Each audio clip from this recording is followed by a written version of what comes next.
그렇죠? 내가 돈을 부담을 해서 내 이름으로 세금을 내게 돼 있잖아요. 그러면 이런 걸 뭐라 그래요? 직접세. 세금을 부담하는 자는 수도세. 이건 틀린 얘기예요. 암만 지방세, 국세 봐도 전기세, 수도세라는 건 없어요. 없어. 전기세. 당신 어디서 딱 보내놓고 나서 근데 내가 언제 줬어? 네가 안 줬으니까 안 내. 이럴 수도 있다라는 거죠. 안녕하세요. 이제 벌써 심화이론 공부할 때가 됐네요. 이제 기본서 보는 것은 이번 과정이 이제 마지막이고 그 다음 과정은 이제 문제풀이로 들어가게 되죠. 근데 이 심화이론을 굳이 해야 되나 이런 생각도 들어요. 왜냐면은 우리 기본 이론 시간에 이미 다 봤어요. 근데 다 본 내용을 이제 비교를 해줘야 돼요. 특히 세법 같은 경우는요, 비슷비슷한 게 굉장히 많거든요. 많기 때문에 그걸 비교가 꼭 필요해요. 그래서 이제 기본 이론 시간에 말씀드린 것 같이 그때는 취득, 보유, 양도, 즉 이제 조세 총론 끝나고 나서 취득세, 등록면허세 공부했고요. 또 갖고 있을 때는 재산세, 종합부동산세 공부하셨고, 그 다음에 양도할 때는 양도소득세를 공부하셨거든요. 근데 지금은 사서 가지고 있다 판 이 순서로 공부를 했는데 지금은 또 좀 바꿔볼 필요도 있을 것 같아서 파는 걸 먼저 팔고 파는 거 팔고 나서 나중에 사는 취득세. 그래서 순서를 양도소득세 공부를 하시고 나서 취득세 공부하고 그 다음에 재산세, 종합부동산세 공부하시고 그리고 나서 이제 조세 총론을 공부하는 이런 순서를 택하겠습니다. 그리고 이제 저번 처음 진행할 때 기본 이론 과정에서는 취득세에 굉장히 비중을 많이 줬거든요. 근데 지금은 이 심화이론에서는 우리 양도소득세 쪽에 좀 비중을 많이 줄 거예요. 그리고 여러분들이 지금 제가 이제 수업을 하면 취득세, 등록면허세, 재산세 이런 걸 자꾸 비교를 하게 되거든요. 비교를 하게 되는데 나 뭔 얘기인지 하나도 모르겠어 이런 얘기 하시면 안 돼요. 왜냐면 지금은 이 내용이 심화이론 시간이기 때문에 비교를 해줘야 되거든요. 여러분들이 시험 문제 나올 때 아주 생판 처음 들어보는 지문은 잘 안 나와요. 취득세 문제에 양도소득세 지문을 갖다 놓으면 많이 봤어요. 공부 안 하면 이게 다 보고 다 맞는 것 같아요. 그러니까 여러분들이 항상 비교하지 않는 학습은 공부 안 하는 게 나아요. 비교를 반드시 해야지 돼, 세법은요. 반드시 하셔야 되니까. 그래서 양도세를 공부를 해가면서 취득세와 비교할 거를 많이 좀 얘기를 할 거예요. 그래서 아마 요번에는 양도세를 좀 정확히 하면서 취득세 많이 느낄 수 있게. 그리고 취득세 가서는 거의 설명이 아닌 그냥 이런 게 있었습니다 하고 넘어갈 거예요. 양도세 넣고 취득세는 이렇습니다. 이렇게 넘어가도록 하겠습니다. 그러면 우리 교재 277쪽이네요. 277쪽에 양도소득세를 보겠습니다. 양도소득세는 이제 문항수가 6문제에서 7문제 정도 출제되고 또 여러분들이 현업을 할 때는 굉장히 중요한 세금이에요. 왜냐면 현업을 하실 때 다 물건을 내놓는 사람은 나 세금, 팔 때 세금 얼마인지 다 물어보거든요. 그런데 우리 중개 물건 설명서 있죠? 설명 확인서. 거기에 기재를 할 때는 양도에 관한 조세는 기재할 의무가 없어요. 취득에 관한 조세는 기재를 하지만 이제 중개사법에서 공인중개사법에서 배우실 건데 배우셔서 다 아시고 계시겠지만은 양도세는 설명을 안 하지만 중개업을 할 때 꼭 필요하고 또 출제가 많이 되고 있다는 거죠. 그러면 먼저 소득세 총설이 나와 있는데 소득세 이 앞에 이 소득세에 대해서는 많이 출제는 안 되고 있고요. 우리 다음 장에 양도소득세 끝난 후에 나오는 부동산 관련 소득세 있죠. 거기서 한 문제 정도가 출제가 되는 정도예요. 그래서 여기는 양도소득세를 공부하는 기초가 되는 부분만 보도록 하겠습니다. 우리 이제 소득세는 개인이 벌어들인 소득, 개인이 벌어들인 소득에 대해서 소득세를 내고 있죠. 소득세를 내고 있는데 내가 개인이 벌어들인 소득에 대해서 세금을 내는데 외국인이 돈을 벌었다고 우리나라에서 세금 받을 수는 없잖아요. 그렇죠? 또 어떤 사람은 우리나라에서도 벌고 외국에서 벌어요. 이럴 경우 어떻게 할 것인지. 또 어떤 사람은 이럴 수 있어. 외국에 나가서 돈을 버는데 잠깐 가서 벌어갖고 오고 그래. 그런 사람 세금을 어떻게 받을 것이냐. 이것 때문에 거기에 뭐 의의는 한번 쭉 보시고 용어의 정의에 나와 있는 게 거주자, 비거주자라는 규정이 있죠. 뭐 내국법인, 외국법인은 뭐 보실 필요가 없고 거기에 거주자, 비거주자 요 구별은 좀 해주세요. 거주자는 국내에 사는 사람, 국내에 사는 사람이 거주자. 비거주자는 국내에 살지 않는 사람. 대한민국에 살지 않는 사람을 뭐라고 그래요? 비거주자. 대한민국에 사는 사람은 거주자. 그런데 대한민국에 한 5달, 뭐 한 달 출장 와서 살고 있는 사람은 거주자, 비거주자예요. 이런 것을 정해야 된다는 거예요. 또 취업 때문에 우리나라에 와서 몇 달 있다 가는 사람들이 있죠. 이런 사람들은 어떻게 할 것이냐. 그래서 거기에 나와 있는 게 거주자는 거주자란 한번 볼까요? 박스 하단에 박스 거주자란 국내에 주소를 두거나 주소 그러면 주민등록상 주소를 얘기를 하죠. 주민등록법상 주소를 말해. 주소가 돼 있으면 무조건 거주자. 근데 주소를 두거나 183일 이상의 183일이라는 게 왜 나왔냐면요. 그냥 의미 없이 나온 게 아니라 1년이 얼마예요? 365일. 그러면 딱 반을 나누면 뭐예요? 182.5잖아요. 반 올리면서 183이래요. 그래서 반년 얘기한 거예요. 반년간 뭐를 뒀대요? 거소를 둔 개인을 말한다. 이 거소라는 것은 각 주에 설명이 되어 있으니까 여러분들이 그걸 한번 보세요. 거소. 이제 보통의 경우는 그래요. 우리나라에 여행 온 사람이 거소 신고를 하지는 않거든요. 우리나라에 취업 때문에 온 사람들 있잖아요. 이 여행 비자가 아니라 뭐 비자도 종류 굉장히 많대요. 뭐 취업 때문에 온 사람들은 이 거소 신고를 해요. 그 거소 신고를 하고 나서 며칠이 지나면 183일이 지나면 이제 거소라는 얘기는 생활의 근거지를 신고하는 게 거소 신고거든요. 이거를 하게 되면 뭐로 본다? 거주자가 된다. 그래서 거주자, 비거주자는 주소도 없고 거소를 둔 기간이 180. 주소나 거소가 모두 없고 또 거소를 둔 기간이 108 거소를 뒀다 하더라도 거소를 둔 기간이 183일 미만이라면 비거주자 된다. 그래서 소득세에서 먼저 체크해야 할 것은 거주자, 비거주자를 체크를 하셔야 돼요.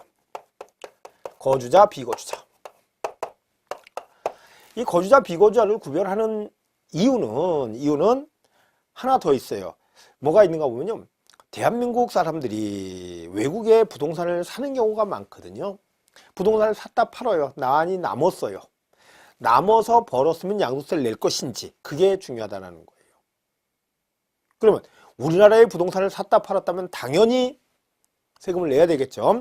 그런데 이 거주자는요. 뭐라고 되어 있는가 보면은 우리 용어상으로 무제한 납세무다 그래요. 무제한 납세무가 있다. 여기는 거주자는 제한된 범위 내에서 납세무가 있다 얘기를 해요. 그럼 무제한 얘기는 거주자라면 돈을 벌었으면 우리나라에서 벌었던 외국에 가서 벌었던 무조건 세금을 내라. 무제한 납세무자다 이렇게 얘기를 해요.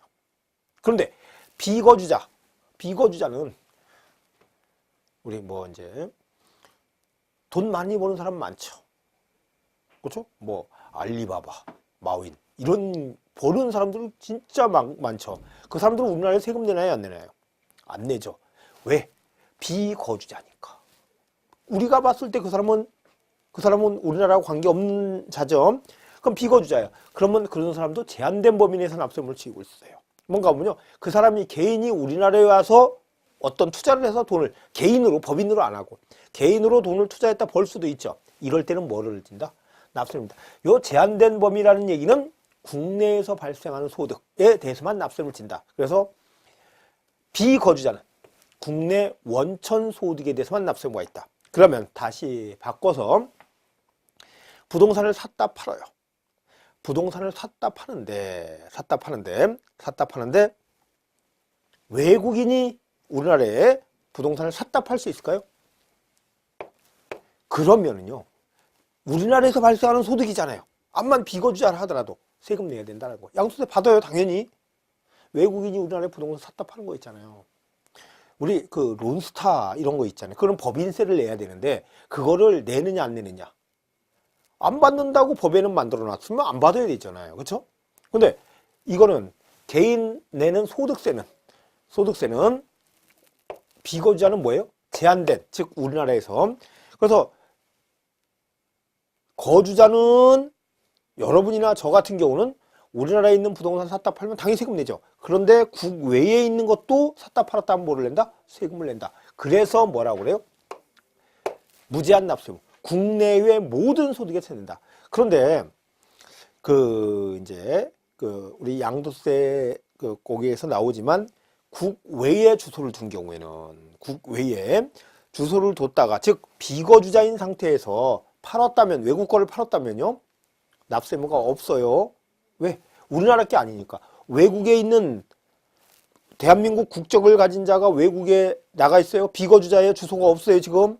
그런데 거기에 부동산을 샀다 팔면 세금 우리나라 낸다, 안 낸다? 안 낸다. 그런데 그 자가 우리나라에 이제 왔어. 그래서 주소를 살렸어. 거주자가 돼버리죠. 주소 살림 바로. 그래고 팔아도 납세무가 없다라는 거냐? 없다. 왜냐하면 국외 소득에 대해서는 5년 이상 이 주소를 이제 거주자가 되는 것은 주소나 거소를 둔 기간이 계속해서 5년 이상인 경우만 국외에 부동산 판 거에 대해서 납세무가 있다라는 거예요. 왜냐하면 여러분들이 그래요. 외국에 나갔다 이런 적이 있잖아요. 요새 누구죠? 박세리죠. 박세리가 참 박세리 선수가 역할 많이 했죠. 골프 대회 우승을 해가면서 박세리 보고 큰 우리 낭자들이 돈을 많이 벌어오잖아요. 근데 박세리가 은퇴를 한대요. 그럼 미국에서 계속 뛰었으니까 미국에 생활의 근거지가 있으니까 우리나라 거주자이 아니야. 국적은 대한민국에 분명히. 그런데 어딘가 부동산도 있을 거야, 아마. 부동산. 미국에 부동산 정도 있지 않을까요? 뭐 사는 집 정도 사갖고 돈도 많이 벌었으니까 그럴 거예요. 그런데 박세리 선수가 이제 우리나라에 들어와. 그러면 뭘 살려요? 주소를 살리겠죠. 그건 취업 이민 나가 있는 거예요, 지금요? 국적은 대한민국이라 하더라도. 그럼 들어오고 나서요. 미국에 집이 있다고 하나 생각해 볼까요? 그거를 팔고 들어와요. 그냥 들어와요. 돈이 넉넉하면 놔둘 거란 말이에요. 그러면 우리 대한민국 정부 입장에서는 박세리 선수가 거기에 있는 부동산을 팔아 갖고 왔으면 좋겠어요. 그냥 놔두고 왔으면 좋겠어요. 돈 가져와야지. 그렇죠? 갖고 와야 돼요. 그러면 갖고 오는데 빨리 갖고 와야 돼요? 슬슬 갖고 와야 돼요? 빨리 갖고 와야지. 그러니까 5년이 넘어서는 갖고 오지 마. 5년이 넘어서 갖고 오면 세금 받을 거야, 너. 그러니까 5년 안에 갖고 와. 그래서 뭐라고 하고 있는가 하면요.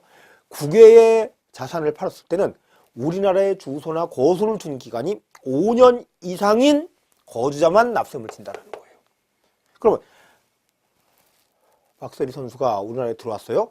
주소 살려. 그래서 외국 걸 팔아도 납세무가 없다는 거예요. 우리나라에 납세무가 없어요. 납세무 없고 어떻게 한다? 박세리 선수가 우리나라에 주소를 만들고 나서 5년이 지났는데도 안 팔았다가 5년 지날 때까지 안 팔다가 5년이 지나서 5년 안에 안 팔고 5년이 지나서 팔았어. 그러면 양도세 내야 돼. 그럼 박세리 선수는 5년 넘겨서 팔아서 들어올까요? 5년 안 돼서 팔아서 돈을 갖고 올까요? 돈 세금 내려고 일부러 5년 넘길 수도 있겠지만 그렇지는 않죠. 당연히 5년 안에 가져온다는 거예요. 그래서 이제 대한민국 정부 입장에서는 그래요. 국부를 빨리 유입을 시켜야 될 거 아니에요. 그렇죠? 나가게 만들면 안 되고 돈을 들여오기 때문에 그렇다는 거죠. 그래서 그것 때문에 주소나 거소를 둔 기간이 계속 몇 년일 때, 국외 자산은 몇 년일 때? 5년 이상 뒀을 때, 5년 이상 뒀을 때다라는 거죠. 이거 하나 좀 정리를 해주시고, 그리고 법인, 내국법인, 외국법인은 보실 필요가 없고요.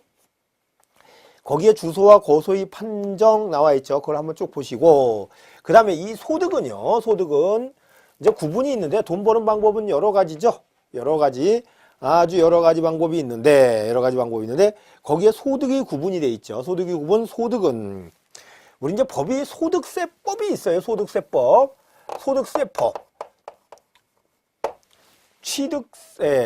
취득세나 등록면허세, 재산세 같은 경우는요, 취득세법이 있는 게 아니라 지방세법이 있거든요. 지방세법이라는 법전 안에 세금이 다 들어가 있어. 지방세는 다 자동차세, 또 등록면허세, 재산세, 또 지역자원 시설세 이런 것들이 어디에? 지방세법 안에 다 들어가 있어요. 그런데 우리 국가에서 받는 세금은요, 소득세는 어디에 있고 소득세법에 있고 국세법이라는 건 없어요. 소득세법에 있고 법인세는 법인세법에, 인지세는 인지세법에, 부가가치세는 부가가치세법에 있어요. 그래서 이래요. 우리 지방세법은 통합법전주의다 그래요. 단일법전주의다 이런 얘기를 하거든요.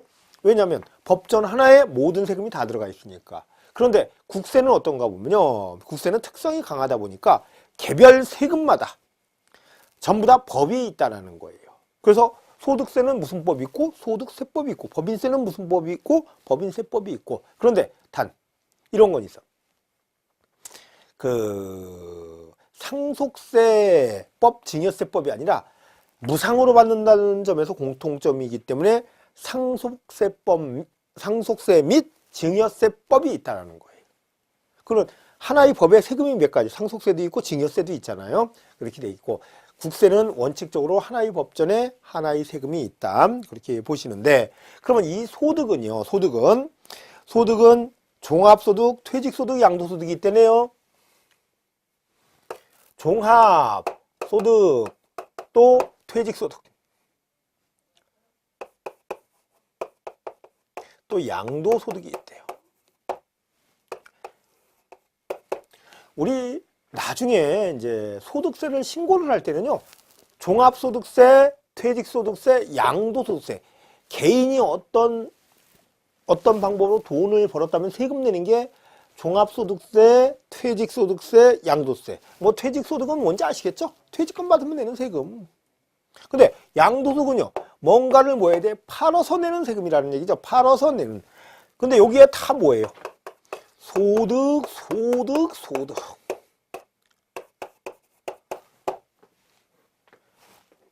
인컴이 있어야 된다는 얘기잖아요. 들어와야 돼. 여러분들이 내가 부동산을 샀다 팔았는데 손해보고 팔았어. 양도에서 소득이 있어요, 없어요? 없어. 그럼 세금 안 내. 양도에서 뭐가 있어야 돼요? 소득이 있어야 된다는 거예요. 소득이 있으면 뭘 낸다? 양도소득세. 근데 종합소득도 있고 또 퇴직소득, 양도소득이 있는데, 거기 보니까 이근배 사연기, 요게 소득이 몇 가지인가 보면요, 둘, 넷, 6가지 소득을, 6가지 소득을 합한 거를 뭐라고 불러줘요? 종합소득. 이자소득, 근로소득, 배당소득, 사업소득, 연금소득, 기타소득. 이 소득을 전부 다 합치면 이걸 뭐라고 한다? 종합소득. 얘기를 하고 있어요. 그러면 이런 것들, 이자는요, 뭐 사채 빌려줘서 이자를 받아서 그것도 이자 소득이에요. 또 은행에서 돈을 예금을 했더니 이자가 나오잖아요. 그렇죠? 그 이자 소득이야. 여러분 근로소득 알고, 배당소득도 뭐 주식을 많이 샀더니 배당을 받았다. 또 사업소득, 우리가 이제 관심을 가질 것은 요거예요. 사업소득. 왜냐면 사업해서 돈 벌면 세금 내야 되잖아요. 여러분 공인중개사 업, 영리를 목적으로 계속적 반복적으로 해서 벌면 뭐예요? 사업이잖아요. 그럼 뭐를 내요? 사업소득이 있으면 종합소득세를 내야 돼. 이 사람이 다른 소득이 있잖아요. 그것까지 합해서. 여러분들 직장 다니면서 내 사업할 수 있어요? 그럼 다 합해라는 얘기예요. 해라. 사업소득. 그리고 또 이런 것도 사업소득이에요. 부동산을 샀다 팔았다를 계속적 반복적으로 하고 있다. 사업소득. 또 부동산 임대를 업으로 하고 있다. 임대업. 이것도 뭐예요? 업이잖아요. 사업이라는 거죠. 사업소득이에요. 사업소득. 또 새로 주택을 져서 분양을 하는 사람들이 있죠. 그것도 뭔가 사람이 개인이 했을 때, 이럴 때 종합소득세 낸다는 거예요. 그래서 우리 여기와 관련돼서는, 사업과 관련돼서는요, 뭐를 공부해야 되는가 하면요, 임대업, 또 건설업, 또 부동산 매매업에 대해서 보셔야 돼. 요거는 요게 매매업에 중점을 둬서 보시면 돼. 거의 출제는 매매업에서 출제를 하고 있으니까요. 요거만 좀 정확히 체크. 요거는 우리 교재 3장에서 나와요. 3장에서. 그래서 양도소득세 끝나고 요건 한 20분, 30분 정도면 되니까 그렇게 해서 정리할 거고요. 또 이 연금소득은 뭐 연금 받으면 내는 소득이겠죠, 당연히. 근데 기타소득은 우리 교재에서 2번이 나왔었는데 그거를 잘 보셔야 돼요. 기타소득은 뭐가 있는가 보면 기억나시겠죠? 우리 기타소득은 2가지만 알면 된다. 2가지가 딱 나와요. 뭔가 보면요, 첫 번째 요거만 기억하면 이제 여기는 끝나는 거니까 영어권의 단독 양도,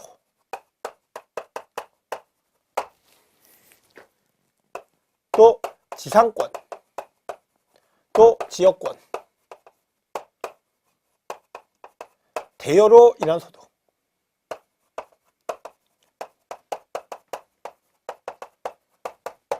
이것도 양도로 인한 소득. 그러면 요거는 기타 소득이라는 거예요. 우리 양도소득세 과세 대상의 토지, 건물, 또 부동산을 사용할 수 있는 권리, 부동산을 취득할 수 있는 권리, 기타 자산, 또 주식 등 파생 상품 등 있잖아요. 그 기타 자산에서 나오는 게 사업용 고정자산과 함께 양도하는 영업권은 뭐가 된대요? 사업용 고정자산과 함께 양도하는 영업권은 양도소득세를 내게 돼. 이 소득이 돼요, 여기가. 이 소득이 돼요. 그런데 영업권만 팔면 뭐가 된다? 기타 소득이 되기 때문에 무슨 세금을 내야 돼요? 종합소득세를 내야 된다는 거죠.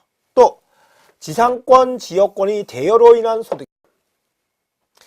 전세권이나 임차권을 대여해서 얻는 소득이 있다. 전전세를 해서, 전대차를 해서 얻는 소득이 있다.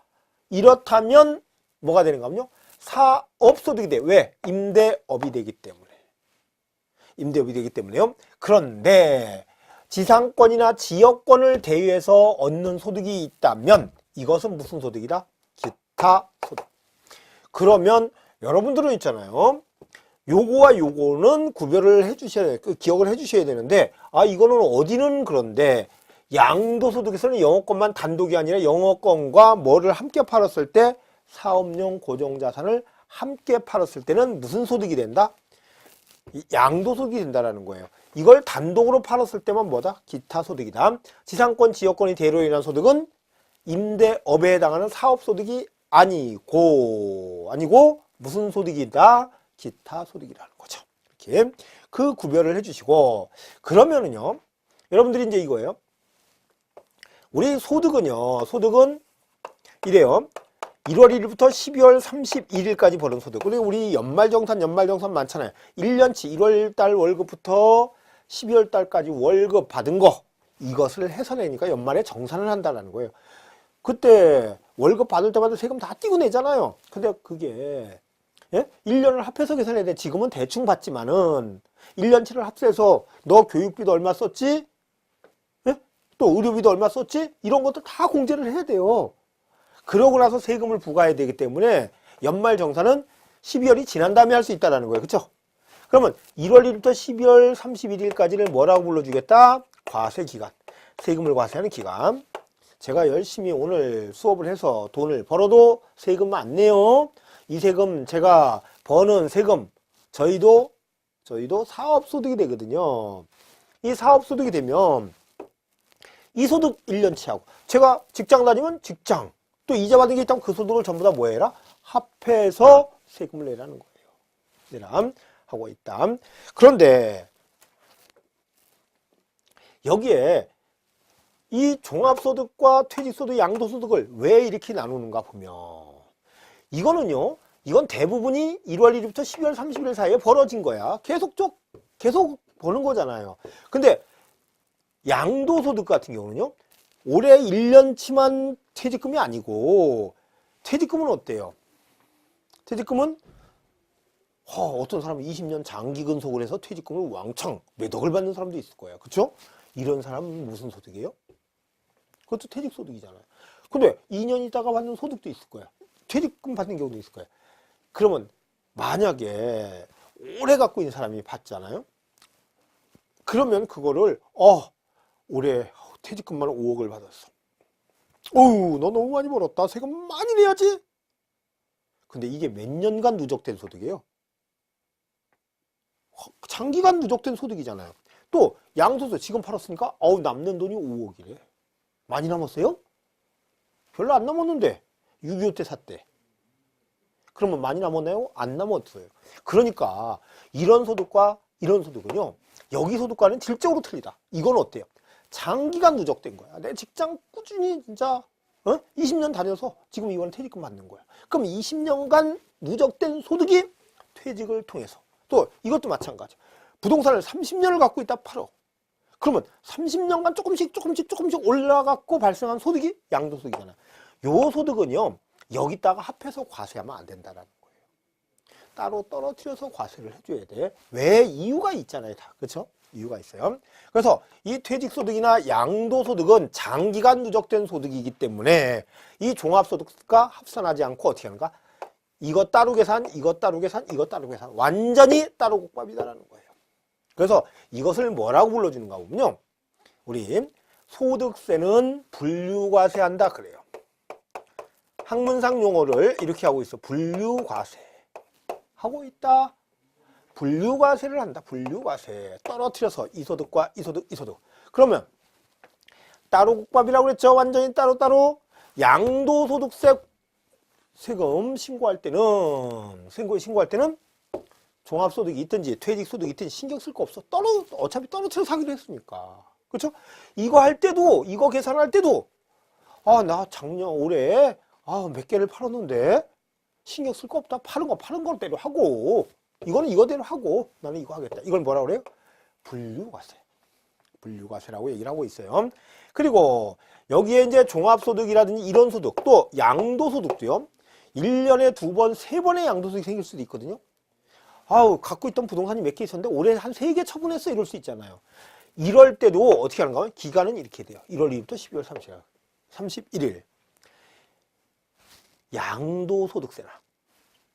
양도소득세나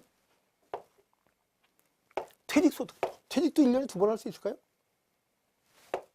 할 수도 있겠지. 뭐 2번 하는 게 어려워요, 뭐? 내 직장 2군데 다닐 수 있죠. 여기 3일 다니고 여기 3일 다니고 또 주말 다니고 이럴 수 있잖아요. 이럴 경우에 그것도 어때요?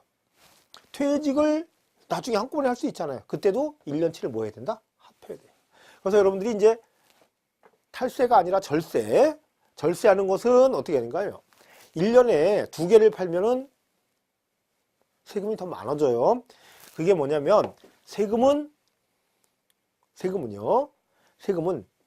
뭉치면 뭉칠수록 커지는 게 세금이에요. 흩어뜨리는 게 뭐고요? 여러분 부동산을 팔더라도 이래요. 부동산을 내가 혼자 명의로 갖고 있다 팔 때와 불공동 소유로 갖고 있다 팔 때 세금 차이 꽤 많이 나요. 몇백, 몇천까지도, 한 2천까지도 이익을 볼 수가 있어요. 공동 소유로 갖고 있으면. 그런 거 분명히 있어요. 그런데 제일 나쁜 것은 1년에 그러면 팔더라도 내가 팔 게 3개가 있다. 같은 애 3개 팔면 어떻게 뭉치면 죽는 거예요. 그래서 흩어져야 돼. 이거 하나는 올해 팔고 이건 내년, 그건 그 다음 년 팔면은 세금이 줄어든다는 거예요. 이렇게 이제 이게 뭐라고 그래요? 우리가 뭐 맨날 그러자 세테크 이런 얘기 하잖아요. 그래서 나온 거고. 그러면 이 과세 기간은 소득세 과세 기간은 절대적이에요. 이것은 불변 기간이라고 얘기를 해요. 불변 기간. 그 내용이 아마 뒷페이지 정도에 나와 있을 거예요. 그 281쪽에 하단에 보시면 과세 기간이 있죠. 소득세 과세 기간은 1월 1일부터 12월 30일까지. 그런데 거주자가 사망을 했대요. 거주자가 사망한 경우 과세기간 1월 1일부터 뭐까지? 사망한 날까지가 과세기간이에요. 왜? 그 다음부터 소득이 생기지 않기 때문에. 그 다음 비거주자가 되는 경우에 거주자가 주소 또는 거소를 국외로 이전하여 비거주자가 되는 경우에 과세기간은 1월 1일부터 언제까지다? 출국한다. 출국하면 더 이상 수입이 생기지 않는다라는 거죠. 하고 있다. 그리고 과세기간, 요거는 불변기간이라는 거 좀 체크를 해주시고, 다시 이제 돌아오셔서 278쪽에 보시면 나와 있죠. 이런 거 하고 있다. 그래서 우리 소득의 종류는 종합소득이 있고, 그래서 합해서 과세하는 게 있고, 떨어뜨려서 과세하는 게 있다. 그래서 종합과세와 뭐가 있다? 분류과세가 있다. 이렇게 하고 있다. 종합과세, 분류과세. 이런 건 떨어뜨려서 과세하고, 이거는 모두 하고, 묶어서도 과세하고 있다라는 거죠. 일단. 그 다음에, 뭐, 퇴직소득, 양도소득 보시면 되겠고, 그 다음에, 과세소득의 범위 있죠. 과세소득의 범위. 한번 보면, 이제 거주자, 비거주자 나와 있잖아요. 이 거주자는 뭐라고 했죠? 무제한. 비거주자는 제한된 범위 내에서 납세 의무를 두고 있다. 그래서 거기 한번 볼까요? 잠깐 거주자인 경우만 거주자에게는 소득세법에서 규정하는 모든 소득에 대해서 과세한다. 지금 뭐예요? 이것을 뭐라고 불러주고 있어요? 무제한 납세 의무다 이렇게 얘기를 하고 있죠. 다만 해당 과세기간 종료일 10년 전부터 국내 주소나 거소를 둔 기간의 합계가 5년 이하인 외국인 거주자에게는 과세 대상 소득 중 국외에서 발생한 소득이 경우 국내에 지급되거나 국내로 송금된 소득에 대해서만 과세한다. 그래서 뭐예요? 국내에서 발생한, 즉 국내 원천 소득 10년을 합해서 봤을 때 2년, 3년 있을 수 있잖아요. 그때 그 기간이 우리나라의 주소나 거소를 둔 기간이 몇 년 이상일 때 5년, 10년을 봤을 때 5년 이상일 때 아, 과거에 한 20년 전에 여기서 10년 살다가 거기로 갔어. 이런 건 안 되고 이렇게 하고 있다. 네, 그 내용이 나왔고요. 그래서 그 내용의 표에 지금 280쪽에 그 표가 있죠. 표 보시면 되겠고, 그 다음에 납세 의무자. 납세 의무자는 여기서 납세 의무자는 요거 조금 전에 보신 거 요거 무제한이다, 제한된 범위 내에서 납세 의무를 진다. 그 내용만 보시고, 그 다음에 나오는 것은 이제 넘어가세요. 그냥요. 그 다음에 오른쪽에 6번째는 과세기간 나와 있죠. 과세기간 조금 전에 본 거 여기에 과세기간 1월 1일부터 12월 31일이다 나와 있고요. 그 다음에 납세지가 나와 있는데, 납세지는요, 납세지 땅지니까 세금을 납부하는 장소 그렇잖아요. 그런데 요거는 이렇게 좀 보시면 돼요. 그래서 이거는 신고하는 곳, 고지하는 곳, 다른 얘기로 부과하는 곳이 어디냐는 얘기예요. 우리 부동산을 팔면 어디 가서 신고하나요? 세무서 가서 하죠. 그러면 부동산을 샀으면 어디 가서 신고하나요? 세무서로 가면 안 돼요. 어디로 가야 돼요? 지방자치단체. 그렇죠? 원칙은 특별시, 광역시, 도로 가야 되는데 그 징수가 위임이 돼 있기 때문에 어디로 간다? 시군구로 가고 있죠. 그것을 뭐라고 그래요? 납세지인데, 그러면 재산세는 고지서를 어디서 보내줘요?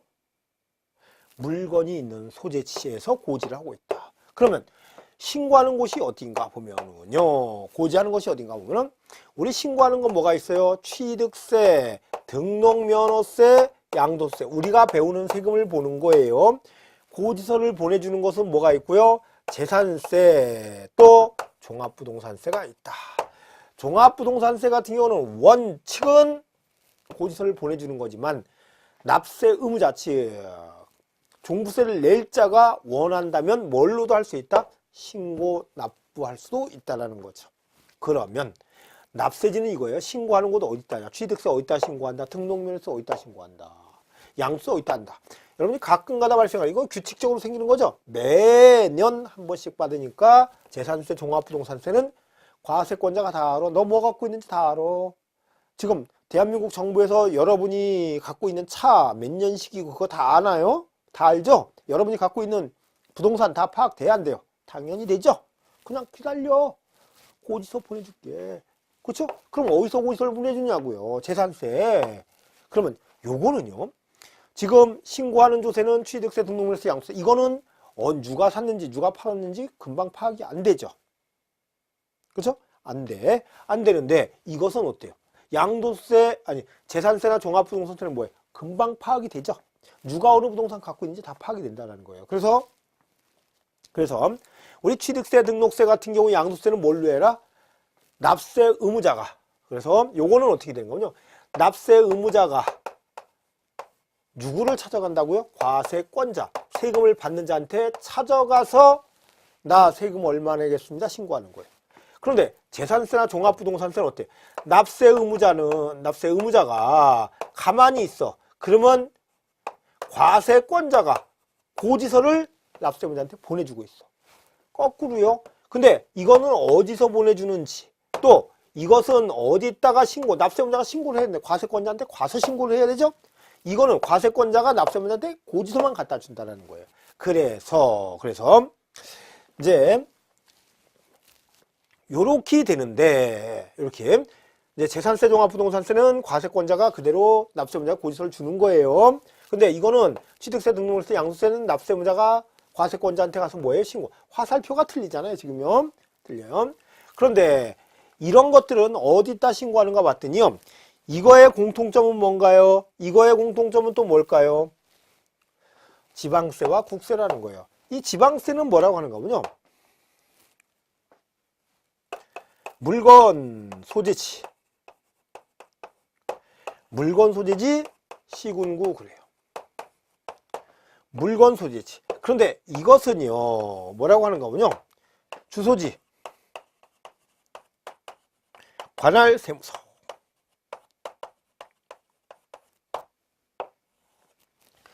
주소지 관할 세무서하고 있다는 거예요. 주소지 관할 세무서.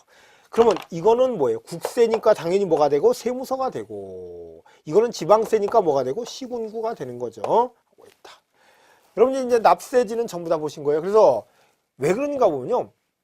우리 취득세를 서울시에다 내야 될 취득세를 내가 부산 강길에 내봐. 그러면 서울시에서 어떻게, 그 돈을 어떻게 해야 돼? 받아야 돼. 힘들잖아요. 그러니까 어디에다 신고를 해라? 서울시에다 신고하고 내라는 얘기예요. 양도소득세나 종합부동산세는 아무데나 해도 돼. 왜? 이 돈은 어차피 누가 받아가는 돈이에요. 누가 받아가요? 국가에서 받아가는 돈. 아무한테나 하면 어때? 근데 세금 내는 사람이 제일 편한 장소가 어디래요? 자기 주소지죠. 그러니까 국가에 내는 세금은 전부 다 뭐다? 주소지 관할 세무서에 신고하고 내라. 이렇게 하고 있다는 거예요.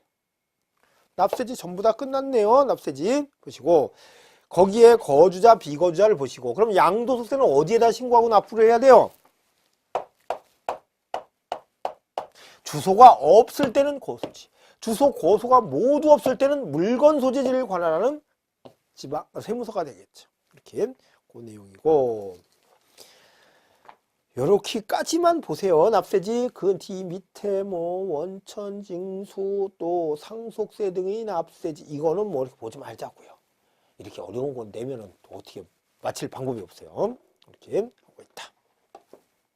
그래서 이제 소득세를 이제 쭉 한번 보셨고요. 쭉 보셨고, 그 다음에 이제 2절에 양도소득세 개설이 있죠. 개설이 있는데, 그 양도소득세는요, 이제 개략적으로 한번 볼게요. 양도소득세는 실현 보유 이익이다 그래요.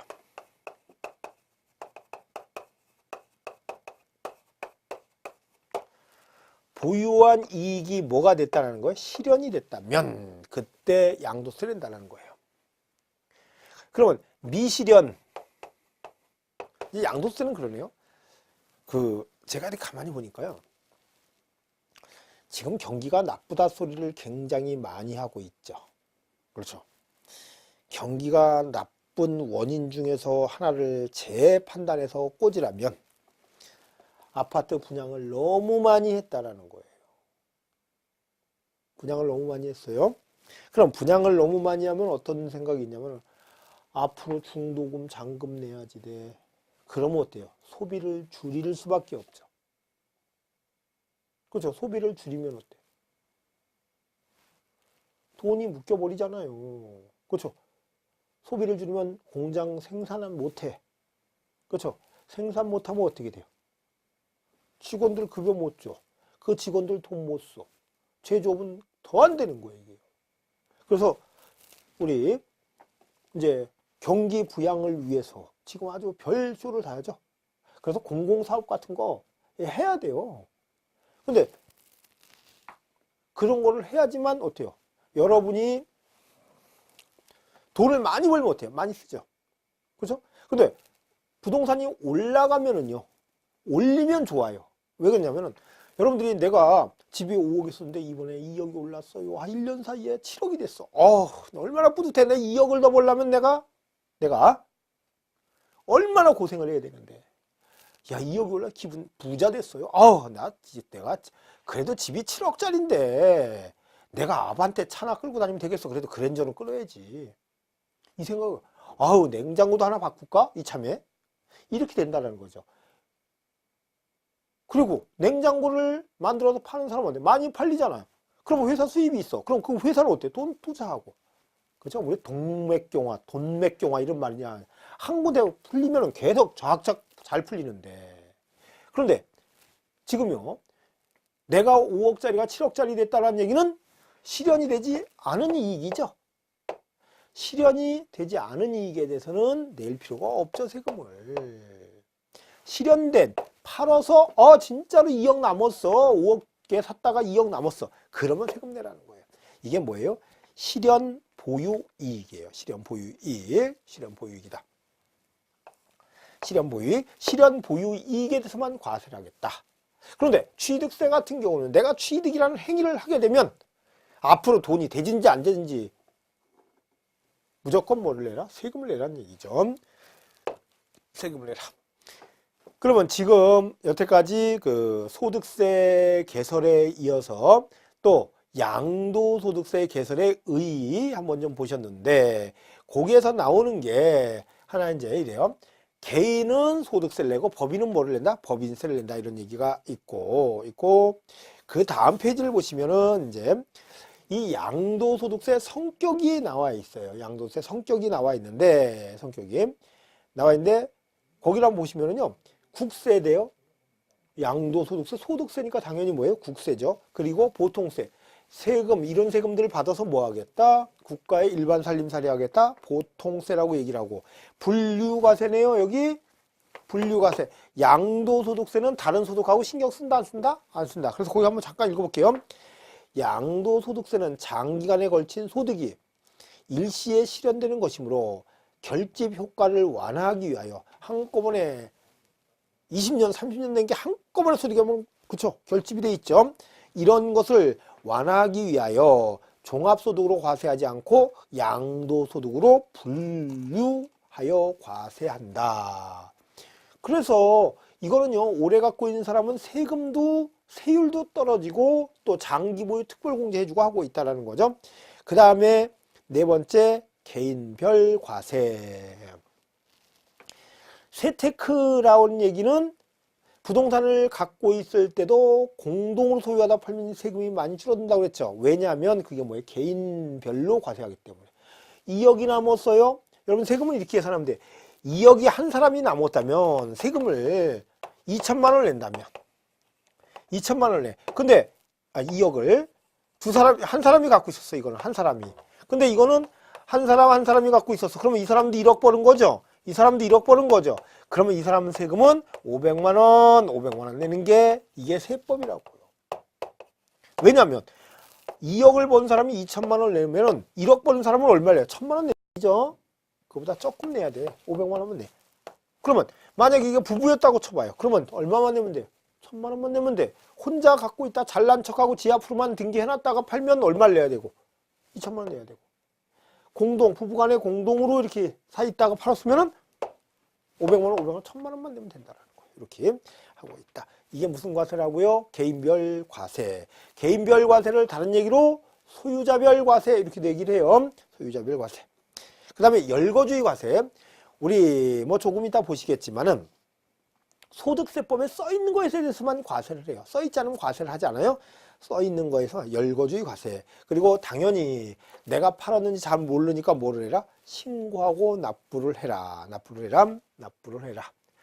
그리고 이 소득세는 전부 다 인적 공제 제도가 있다. 사람 봐서 공제해줘. 왜? 이 돈 벌려면 얼마나 고생을 했어요. 인적공제제도가 있다라는 거죠. 그 다음에 자본이득세라는 얘기가 나왔네요. 자본이득세, 돈 놓고 돈 먹기. 돈 있는 사람만 투자를 해서 싼 거 샀다가 팔면 되죠. 그게 자본이득세라는 얘기예요. 그 다음에 정책적 조세. 어떻게 보면은 그렇죠. 지금 뭐 저도 판단은 뭐 할 수 없지만은 앞으로 부동산 가격이 좀 많이 하락할 것 같은 조짐이 많은가 봐요. 그래서 여러분들이 그 주택연금 모기지 있죠. 그렇죠? 이제 우리 영모기지론이라는 얘기를 하잖아요. 먼저 큰 돈을 갖다 놓고 이자 내면서 원리금을 상환하는 것은 그냥 모기지지만 리버스 모기지 같은 경우는 어때요? 매달 어때요? 일정액씩 조금 푼돈을 갖다 주고 나중에 팔아서 목돈으로 갚아주는 거꾸로잖아요. 그렇죠? 이런 경우가요. 지금 아주 인기가 굉장히 많은가 봐요. 왜? 그 영모기지로는 현재 시가를 기준으로 하고 있거든요. 그래서 현재 시가가 3억이야. 근데 이거 떨어질 확률이 많아. 그럼 3억을 기준으로 해서 연금을 받기 시작하는 거야. 매달 얼마씩 받는지, 뭐 매년마다 받든지 그거를 하고 있다. 좋죠? 그렇게 지금 신청하는 사람이 많대요. 근데 이게 정책이라는 거예요. 그 기획재정부 장관이 저기 했잖아요. 그분 있죠? 그분이 DTI LTV 완화시키고 나서 부동산 경기 살린다고, 그쵸? 그 분양시장 다 살렸어. 그쵸? 주택가격 꽤 많이 올랐어요. 10%가 올랐어요. 올랐는데 이제 문제는 뭐냐면요. 이렇게 하면 대출이 부실 채권이 무진장이 많을 거란 얘기. 그쵸? 부실 채권이 많아지면 국가 근간이 흔들리게 되니까 그거 없애기 위해서 DTI LTV 어때요? 완화했던 거 다시 다 잡았죠. 그러니까 어때요? 대출 못 받으니까 집 못 사요. 이게 뭐예요? 국가 정책이라는 거예요. 부동산 경기 살리기 위해서 이 방법 저 방법 샀었어. 그래서 해놓은 거, 정부에서 해놓은 거 뭐 있냐? 건설사들 웬만한 부도 위기에 있던 건설사들 많이 살렸죠. 갖고 있던 땅, 아파트 다 분양해 먹었거든. 그러면 거기에 건설회사들 어려운 삶을 전부 다 서민들이 다 떠안은 거예요, 지금요. 그런데 나중에 나라가 망할 수가 있으니까 어때요? 지금 이제 다시 조이는 거잖아요. 이게 정책 세제라는 얘기예요. 정책적 조세다 얘기를 하고 있고, 그 다음에 실질과세. 실질과세 내용 한번 볼까요? 양도세는 소유권이 양도 과정이 있다면 등기 등록과 무관하게 과세하는 실질과세. 이 실질과세라는 얘기는 등기 등록을 따지지 않는 게 뭔가 보면요. 실질과세예요. 등기 등록을 안 따져요. 등기를 하든 말든 뭐를 했다면 양도해서 소득이 생겼다면 내라. 근데 양도를 한 것 같이 서류는 됐지만 실질적으로 소득이 없어요. 명의신탁 같은 거. 이런 거는 과세하지 않는다라는 거죠. 이게 뭐라 그래요? 실질과세. 여기까지 보시고 양도의 개념부터는 잠시 쉬었다가 진행을 하겠습니다.